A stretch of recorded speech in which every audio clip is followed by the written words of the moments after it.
The year was 2347, and humanity believed it had found its place among the stars. 120 years ago, they had come to Earth with open arms and warm smiles. Their silver skin shimmered under the sun as they stepped from their ships. They called themselves friends. They called humanity their little brothers in the cosmos. And humanity, so eager to belong, believed every word. Lieutenant sat alone in his small office on the colony world called New. The room was dark except for the blue glow of his computer screens. Outside his window, the twin moons hung low in the purple sky. It was beautiful here. They had made it beautiful with their Genesis seeds, those wonderful machines that turned dead rocks into living worlds. Rubbed his tired eyes and looked at the data scrolling across his screen. He had been assigned to review old atmospheric records. It was boring work, the kind they gave to young officers who asked too many questions. His superiors wanted him quiet and busy, but was not the quiet type. Something in the numbers bothered him. He had noticed it 3 weeks ago and could not let it go. The Genesis seeds had been running for 80 years now. They had done their job perfectly. The air was clean. The water was pure. Plants grew. Animals thrived. Humans, however, were not thriving. Pulled up the population health records and placed them next to the atmospheric data. His heart beat faster as the patterns emerged. Birth rates on all 3 colony worlds had dropped by 40% over 3 generations. Average had decreased by 12 years. And there was something else, something harder to measure but impossible to ignore. People were different now. The old videos showed colonists who argued and debated and fought for their beliefs. The new generation was calm, too calm. They accepted orders without question. They smiled when they should be angry. They followed when they should lead. Had grown up on Earth, away from the Genesis seeds. Perhaps that was why he could see what others could not. Perhaps that was why the wrongness of it all made his skin crawl. He began to dig deeper. The atmospheric processors released thousands of compounds into the air. Most were normal, expected. But buried in the data, hidden under layers of complex chemistry, he found something that should not exist. It was a genetic modifier, slow, patient, invisible. It worked over decades, over generations. It rewrote human DNA one tiny piece at a time. Stared at the screen, and the screen stared back. They had not given humanity a gift. They had given humanity a cage made of air and water and lies. Far away on Earth, Doctor worked in her laboratory beneath the city of Seoul. She was one of the best, and she had spent 20 years studying how alien technology affected human bodies. The government had told her to prove that everything was safe. Instead, she had found the opposite. Her data showed the same patterns had discovered. Fertility was dropping, were shortening, and the brain scans, those horrible brain scans, showed changes in the regions that controlled aggression, ambition, and independent thought. Humanity was being rewritten from the inside out. Had tried to report her findings. Her superiors had smiled and told her to take a vacation. When she pushed harder, they reassigned her to a basement lab with no funding and no staff. The message was clear. Some truths were not welcome. But kept working. Alone in her basement, surrounded by dusty equipment and forgotten files, she searched for answers. Back on New made a decision that would change everything. He would send his findings to Earth. Someone there would listen. Someone would act. He prepared his transmission carefully, encoding it with military encryption. His fingers trembled as he typed the final words of his message. This was treason, he knew. They were humanity's allies. To accuse them of such evil was unthinkable. But could not stay silent, not about this. He pressed the send button and held his breath. The message traveled for exactly 4 seconds before it was intercepted. Warning lights flashed across his screen. His door burst open and soldiers in armor rushed inside. They were not, though. They were human, men and women who served their alien masters with empty smiles and hollow eyes. Fought, but there were too many. They dragged him from his chair and forced him to his knees. A tall officer looked down at him with cold disappointment. "Lieutenant," the officer said, "you have been selected for medical observation. The care deeply about your—" Spat at his feet. "They're killing us slowly and you help them. You're a traitor to your own species." The officer's smile did not waver. It was the smile of a man who had breathed the poison for too long, who had been changed in ways he could not understand. "They are our friends," he said. "They only want what is best for us." They dragged away into the night, but before they silenced him completely, he managed to send one final message.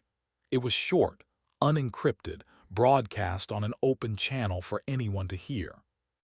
"The gift was a cage," his voice crackled across the stars.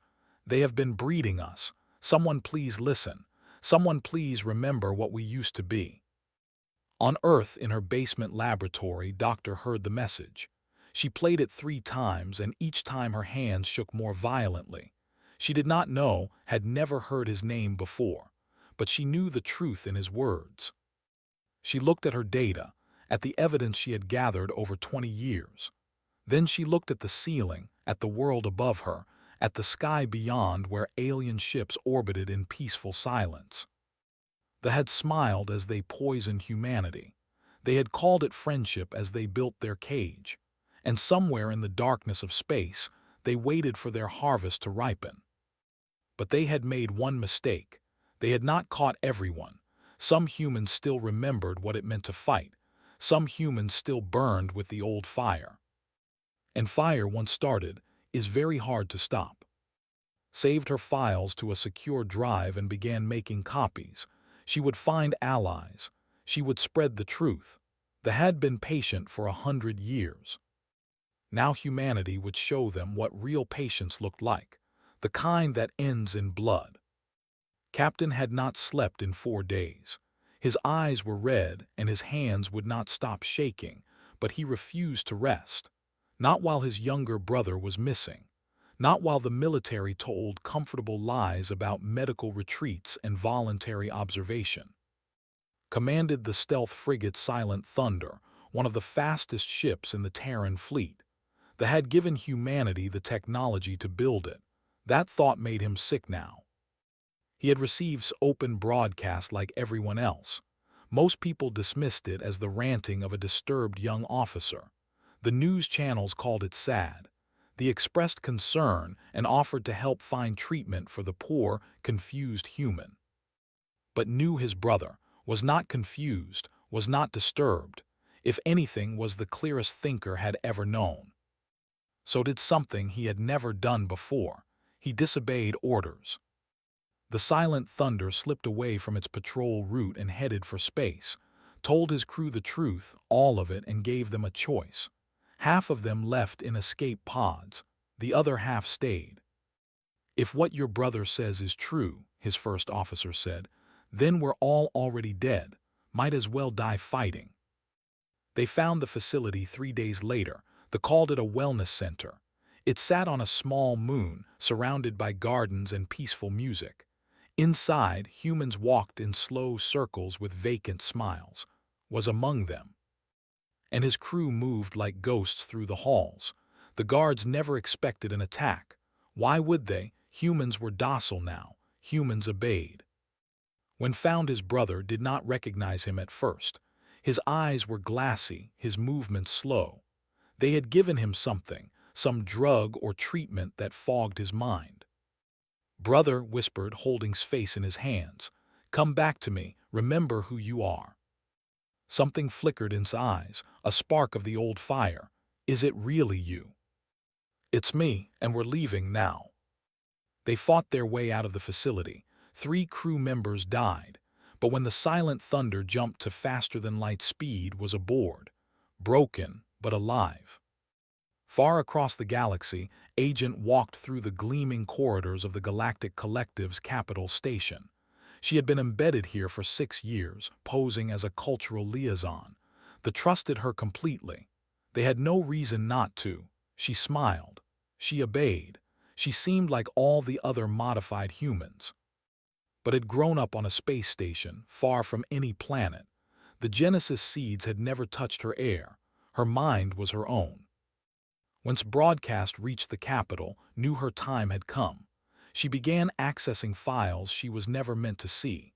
They were arrogant. They had been doing this for so long that they had grown careless. Their security was good but was better. What she found made her weep. Humanity was not the first.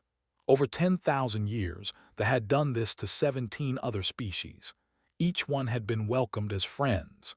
Each one had been slowly modified over generations. Each one had eventually been absorbed into the collective as a servant race, happy in their slavery, unable to remember what freedom felt like. The documents called it integration. They called it a gift, but the truth was darker than any nightmare. And there was more. Found communications between Elder, the leader of the, and members of Earth's own government. The Terran Council had known. They had known for decades. In exchange for power and position in the new order, they had sold their own species. Everything, then she it again. Then she began to run. Doctor receives files on a cold morning in Seoul. She read them 3 times, not because she did not understand, but because understanding was too painful. The leaders she had trusted, the officials she had reported to, they had all known. They had all chosen betrayal. Her laboratory became a war room. She contacted others she trusted, scientists and doctors who had noticed the same pattern she had. Together, they developed a treatment. It was rough, imperfect, but it could reverse the genetic damage. The only problem was that it required a rare compound found only in space. That was when Admiral called. Was a legend. She had commanded the Terran Defense Fleet for 20 years. She was known for her iron will and her absolute loyalty to humanity. When the evidence reached her desk, she did not dismiss it. She did not make excuses. She read every file, watched every video, and examined every piece of data. Then she called her commanders together for a meeting that would change history. "They have betrayed us," she said simply. Her voice was calm, but her eyes burned with cold fire. "Our own leaders have betrayed us. For 100 years they have been slowly killing our species, and we thank them for it."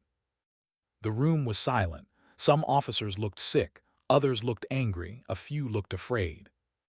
"I will not ask you to follow me," continued. "What I am about to do is treason against the current government, but I believe it is loyalty to something greater, loyalty to humanity itself." She looked at each face in turn. They expect us to be quiet. They expect us to submit. They have spent a century making us weak. Let us show them what a mistake that was. Not a single officer left the room. That night, Admiral made a broadcast. It reached every human in the galaxy, on every world, on every station, on every ship. Her face appeared on billions of screens, calm and steady and absolutely certain. "People of Earth and the colonies," she said, "I speak to you with a heavy heart. We have been betrayed, not by enemies but by those we called friends. They came to us with smiles and gifts, and we welcomed them. But their gifts were poison. Their friendship was a lie." She showed them the evidence. The genetic data, the population studies, the communications with the Traitor Council. She showed them everything, and she held nothing back. "For 100 years they have been changing us, making us weaker, making us smaller. They plan to turn us into slaves, happy in our chains, unable to even dream of freedom." Her voice hardened. "But they forgot something. They forgot what humans are. They forgot that we crawled out of caves and conquered our world. They forgot that we looked at the stars and refused to stay small. They forgot that when we are pushed, we push back." She leaned closer to the camera. "As of this moment, the Terran species is at war, not for conquest, not for glory, for survival, for the future of our children, for the memory of what we used to be." Across the galaxy, humans watched. Some had been modified too much. They felt only confusion and fear. But others, those who had escaped the Genesis seeds, those who had lived on stations and ships and distant outposts, they felt something else. They felt the old fire rekindling. In the capital, Elder watched the broadcast with growing horror. This was not supposed to happen. Humans were supposed to be docile by now. They were supposed to accept their fate with gratitude.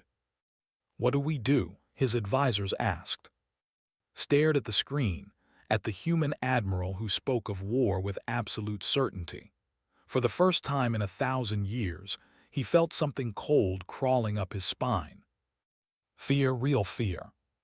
The harvest had begun to fight back. The Galactic Collective had existed for 50,000 years. In all that time, no servant species had ever fought back. They had perfected their methods over countless generations. They knew how to break a species slowly, gently, with kindness that cut deeper than any blade. Until now. Elder addressed the collective council with practiced calm. "The humans are confused," he said. "They have been misled by a few troublemakers.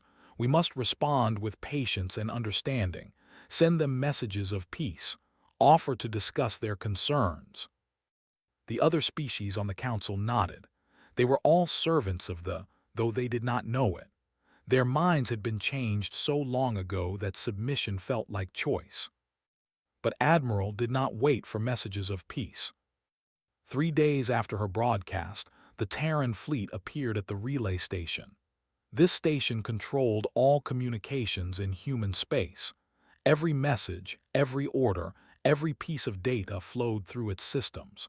They used it to monitor their investment, to watch their harvest grow. Admiral gave no warning. She did not ask for surrender. The fleet simply opened fire. The station died in silence, its lights flickering out one by one. When it was over, they had lost their eyes and ears in human space. They could not see what was coming. They could not hear the storm approaching. On Earth, General came out of retirement. He was 58 years old with gray hair and tired eyes, but his mind was sharp as ever. He had led the colony rebellions 30 years ago, when settlers on the outer worlds had demanded more freedom. The government had called him a traitor then. Now they called him a hero. "We have 3 colony worlds to liberate," he told his officers. "The Genesis seeds must be destroyed. The collaborators must be captured. Anyone who helped the enslave their own species will face justice." His soldiers nodded. Most of them had families on those worlds. Most of them had watched their parents become slower, calmer, emptier. They fought now for revenge, but also for hope. Doctors' treatment could save their people, but only if they acted fast. In a secret laboratory on the edge of human space, Engineer worked day and night. She was 26 years old, a genius with machines and code. Before the war, she had designed entertainment systems. Now she designed weapons. The technology was advanced, but it had a weakness. It was designed to work with obedient users who followed proper procedures. It was not designed for humans who broke every rule and ignored every manual. Created a virus that spoke to ships in their own language. It pretended to be a routine update, a simple maintenance check. But once inside, it began to destroy everything. Engines failed, weapons locked, life support stuttered. She called it the wake-up call. Ensign was 23 years old when the war began. He had grown up on Nu, breathing the poisoned air, watching his family fade. His mother had died at 60, decades before her time. His father had lost his fire and spent his days staring at walls with a peaceful smile. Himself had felt the changes. He remembered being angry as a child, being passionate and stubborn. Now he had to fight for every emotion. Every burst of rage felt like swimming through thick water. But when Admiral called for volunteers, was the first to answer. He flew a small fighter, one of many in the fleet that swept through border systems. The enemy ships were larger and more powerful, but they did not understand human tactics. They expected neat formations and predictable maneuvers. Instead, they got chaos. Flew like a madman, his ship dancing through explosions and debris. He had nothing to lose and everything to prove.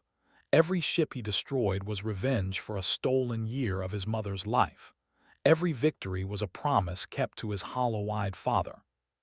Back on Earth, the Terran Council tried to run. They had known about the betrayal. They had helped it along. Now, with the truth exposed, they packed their bags and loaded their ships with treasures. They planned to flee to space, where their masters would protect them. Captain was waiting. The silent thunder appeared from nowhere, blocking their escape route. The traders screamed and pleaded. They offered money, power, anything. Listened to it all with cold patience. "You sold your own species," he said. "You watched children be born with broken genes and did nothing. You smiled while we were changed into cattle." The council leader, a fat man with sweating palms, tried one last argument. "We were promised leadership. We would have guided humanity into a golden age." Nodded slowly. "I believe you. I believe you would have been happy ruling over slaves too broken to resist. That makes it worse." The traders were not killed quickly. They were taken back to Earth to face trial. The whole world watched as they confessed their crimes, as they explained how they had traded humanity's future for personal power. The trial lasted 3 weeks. The executions lasted one morning. They finally began to understand that something had gone wrong. "They are not negotiating," Elders advisors reported. "They do not answer our messages. They simply destroy and move forward." "Send more ships," ordered. They sent more ships. The virus ate them from the inside. Those that survived the virus met and his fellow pilots, who fought with the desperate fury of those who have nothing left to lose. "Offer them better terms," commanded. They offered terms. Admiral's response was to broadcast the original integration documents. Every species in the galaxy saw what they had done, what they planned to do to all of them eventually. 3 servant species began to ask questions. 2 stopped answering commands. 1 small fleet defected to the human side. The harvest was not just fighting back. It was spreading rebellion like fire. General landed on Nu with 10,000 soldiers. The Genesis seeds were protected by guards and human collaborators. It did not matter. Troops cut through them like water through paper. The seeds were strange machines, tall and silver, humming with quiet power. For 80 years they had pumped poison into the air.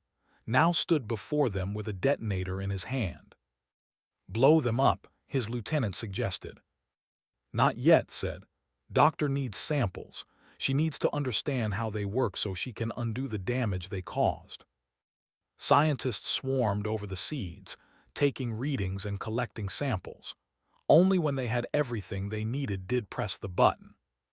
The explosion was beautiful, a pillar of fire rising into the purple sky. Across Nu, people looked up from their quiet lives. Some felt nothing, too modified to understand. But others, those who still had some spark left, felt something stirring in their chests. Hope, rage, the old human fire refusing to die.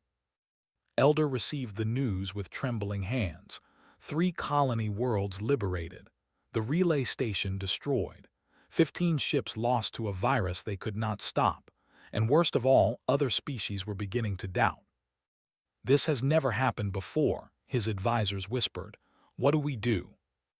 Looked out his window at the perfect gardens of his. For 10,000 years, they had been masters of the galaxy. They had shaped species like clay, molded civilizations like children's toys. And now one small, primitive species was burning it all down. "They will tire," said, trying to believe his own words. "They will run out of resources. They will come to their senses and beg for peace." But deep inside, in a place he did not want to examine, knew the truth. The humans were not coming to negotiate. They were coming to destroy, and they would not stop until the job was done. The war had lasted 6 months, and they were losing. Vice Admiral stood on the bridge of her flagship, watching enemy ships burn in the darkness of space. She was 47 years old, with sharp eyes and a sharper mind. Before the war, she had been a logistics officer, managing supply lines and maintenance schedules. Boring work for a boring piece. Now she was the architect of destruction. Shipyard Alpha is down, her tactical officer reported. Shipyard Beta is evacuating. Enemy fleet is scattering. Nodded. They had built these shipyards over centuries. They represented thousands of years of careful planning and patient construction. In 3 hours, fleet had reduced them to floating debris. Move to the next target, she ordered. No pauses, no mercy. Her crew obeyed without question. They had all seen what they had done to their species. They had all watched the trial of the Terran Council, had heard the confessions of men and women who sold humanity for promises of power. Every soldier in the fleet carried that anger like fuel in their hearts. On the ground, Sergeant led his Marine squad through the corridors of a research station. The halls were white and clean, filled with soft light and gentle music. It looked like a hospital. It smelled like a hospital. But the things found were not medical. Room after room held humans in clear containers, suspended in thick liquid. Some were alive, their eyes moving behind closed lids. Others were clearly dead, their bodies cut open for study. They had been taking humans apart to understand how they worked, how to modify them more efficiently. Was 40 years old. He had fought in 3 wars and seen terrible things, but this made him stop. This made him lean against a wall and close his eyes. Sergeant, one of his soldiers, asked, "What do we do?" Opened his eyes. The anger was gone now, replaced by something colder, something that would never warm again. "Free anyone who's alive," he said. "Document everything. The galaxy needs to see what friends the really are." The images spread across known space within hours. Other species, those who had trusted saw what waited for them. Some refused to believe. Others began to remember old stories, old legends of friends who had disappeared, of peoples who had slowly changed over generations. The Remnant Council made contact 3 weeks later. They came in a single ship, old and battered, held together by hope and desperation. They represented 6 species, survivors of integration who had escaped before their minds were fully changed. For thousands of years, they had hidden in the dark spaces between stars, watching, waiting, remembering. Admiral met them in person. "You are the first to fight back," the remnant leader said. She was small, with blue skin and 4 arms, and she trembled as she spoke. "In 10,000 years, no one has ever fought back." "We're human," said simply. "Fighting back is what we do." The remnants shared everything they knew. Technology, tactics, secrets hidden for. They revealed this greatest weakness, the truth that explained everything. They were dying. Their natural was only 40 years. But through genetic harvesting, through stealing the best parts of conquered species, they had extended their lives for centuries.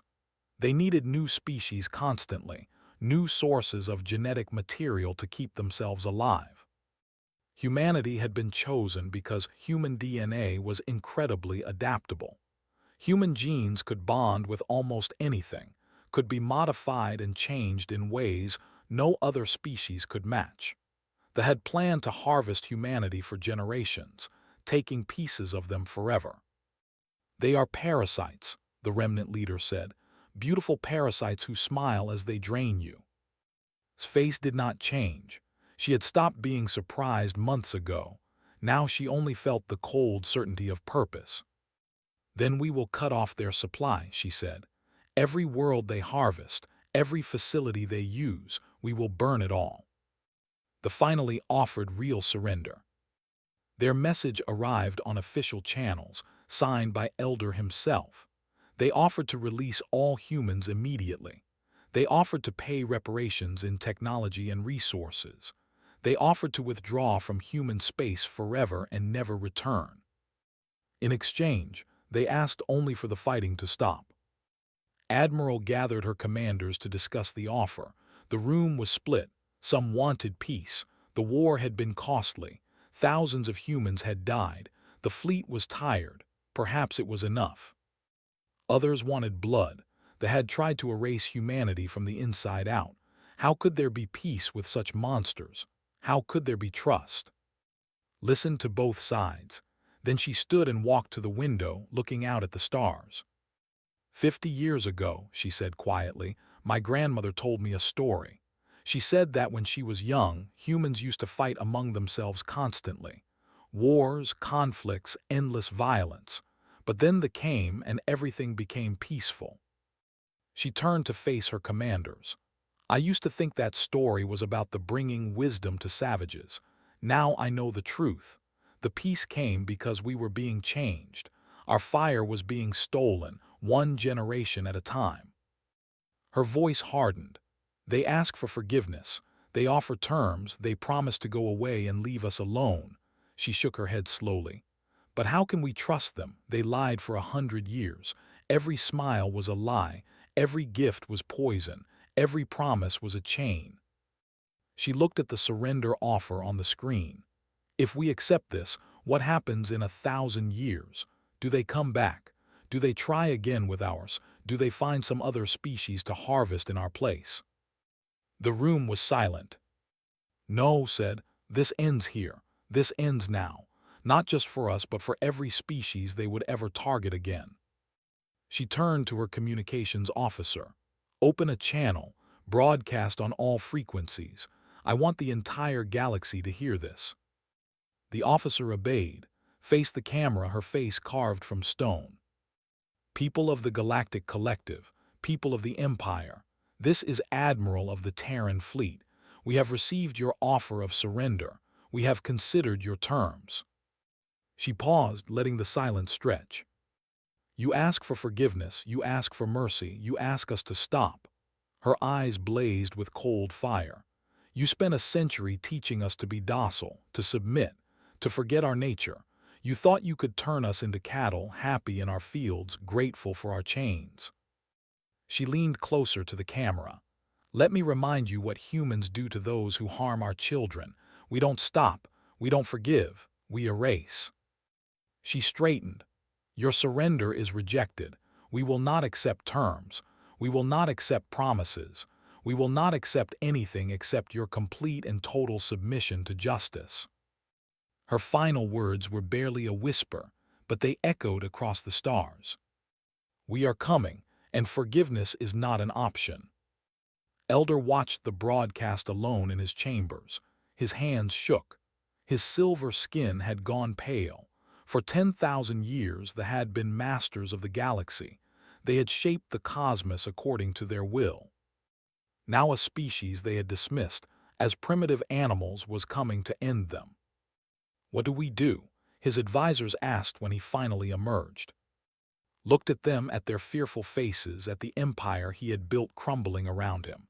He had no answer. For the first time in his long life, he had no plan, no scheme, no clever manipulation.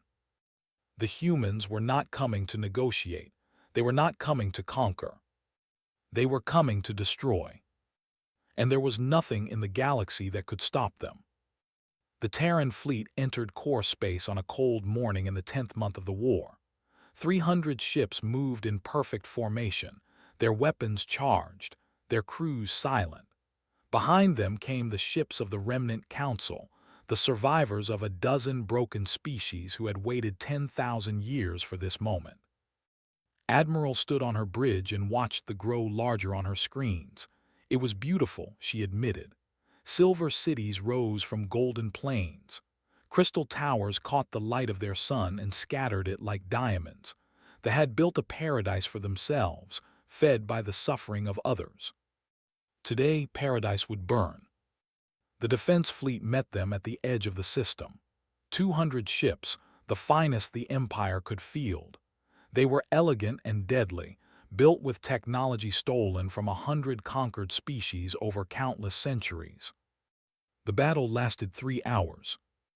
When it ended, the fleet was gone, not defeated, not retreating, simply gone, reduced to scattered debris floating in the void.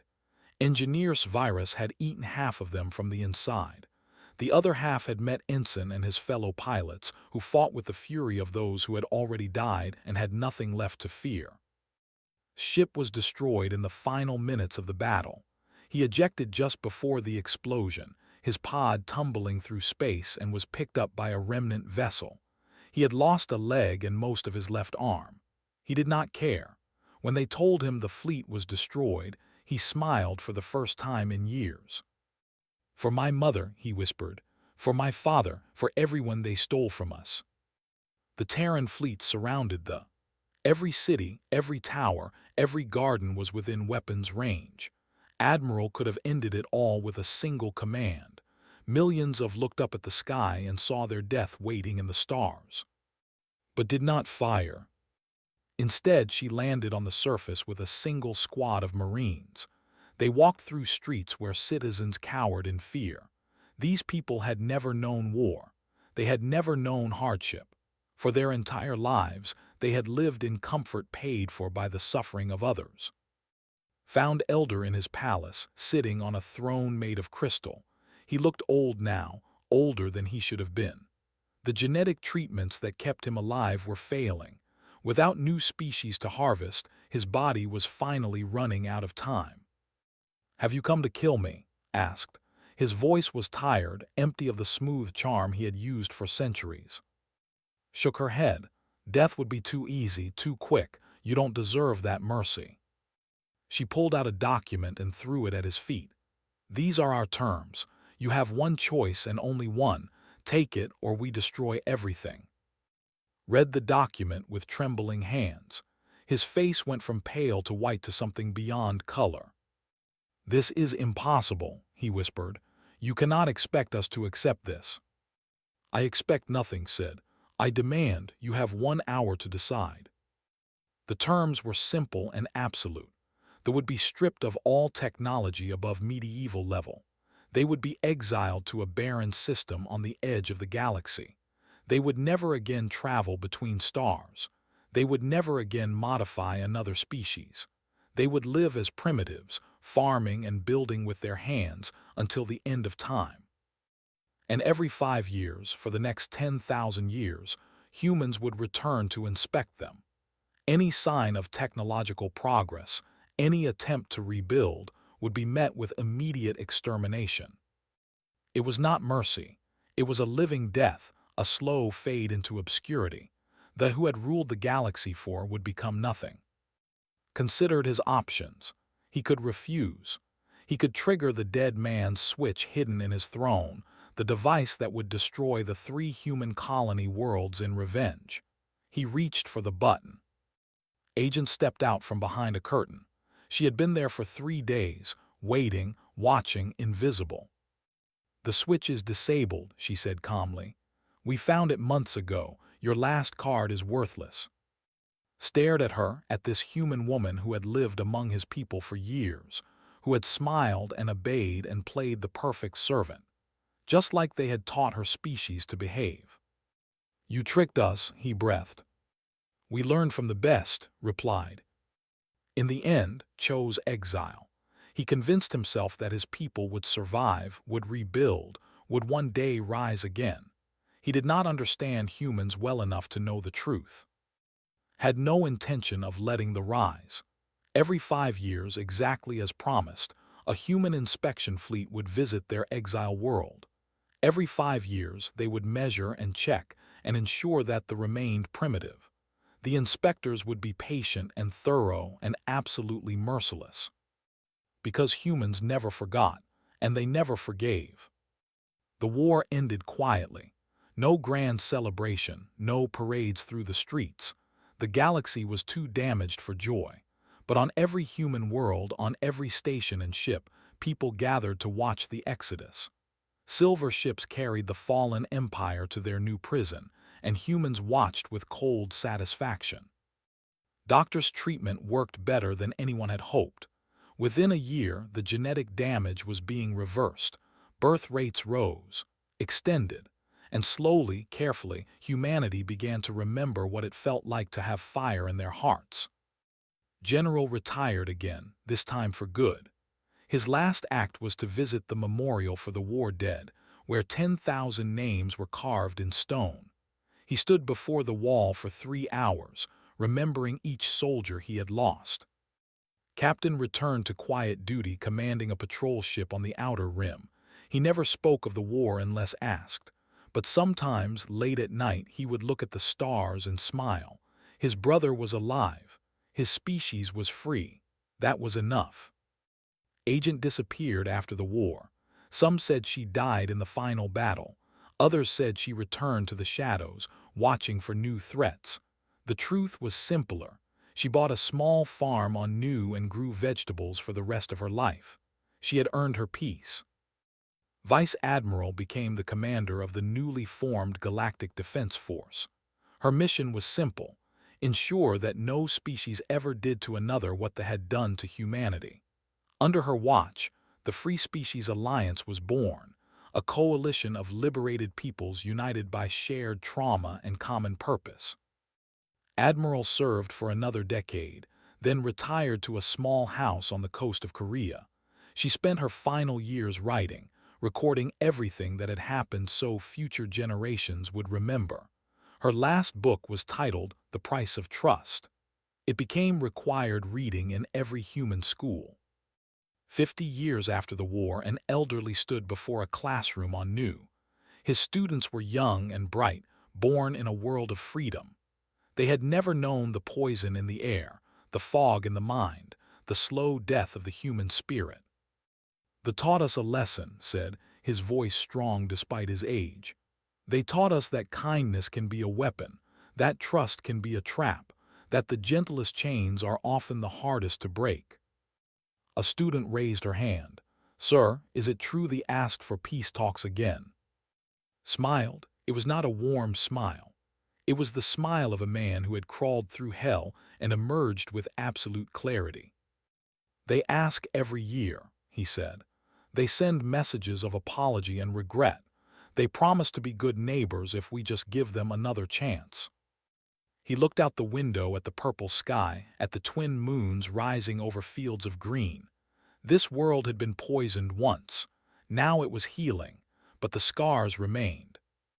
"And every year," he continued, "we remind them of the same thing, the same truth, the same answer we will give until the stars go dark." He turned back to his students, his eyes burning with the old fire that had never died. Forgiveness was never an option. The classroom was silent. Outside, the wind carried the sound of children playing, their laughter bright and free. Somewhere in the distant sky, a patrol ship passed overhead, watching, protecting, remembering. Humanity had learned its lesson. Trust was precious, given only to those who earned it. Mercy was reserved for those who deserved it.